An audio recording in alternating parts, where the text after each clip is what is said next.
All staged. Meg pales with rage as knowing Nadia Sawalha jeers their doc are fight against Brits. Nadia began by laughing that Meghan continues to say that she did not Google Prince Harry before meeting him. The loose woman panelist chuckled. First of all, why doesn't Meghan just admit that she Googled Prince Harry? Is there a single person in the world that was dating a prince or princess that wouldn't Google?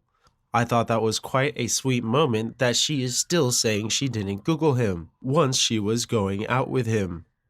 Nadia then went on to say she has always adored Prince Harry and felt no differently after watching the first episode. She described, "It wasn't a sob story and it wasn't vicious, and they seem perfectly very happy couple."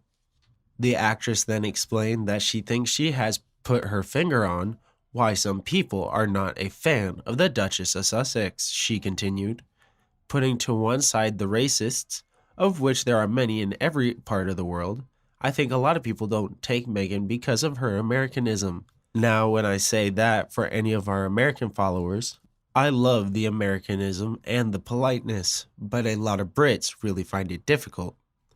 That sugary, sweet way of talking. It's just alien to Brits, and we saw that in full swing in this documentary. Later in her live reaction alongside her husband, Mark said, "They have front-loaded this with Harry's story, so all the sympathy is going to be with Harry. Whatever Meghan says about her story will never compare to Harry's origin story." Jane said it was very well made and showed how the royal family have had to adapt in the way they are received in the public eye, because social media has led to them being treated as celebrities. Nadia then jumped in and expanded, but we are looking at her story vicariously through his fear and the loss of his mother. It's a very well told, his problem with the media. I believe most people feel sorry for him. Nevertheless, Nadia commented that she didn't like the beginning because she felt like it was staged and cringe. She explained, "I didn't like the beginning from either of them. Their video diaries. It felt staged. They felt uncomfortable with it," they said. "Oh, a friend of ours told us we should do the documentary. If I had been an exec on that, I would have cut those out because I think it lost us a bit in the beginning.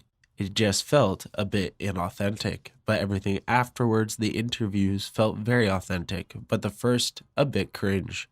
The documentary begins with Prince Harry filming himself from the Windsor suite in Heathrow Airport as left the country in March 2020.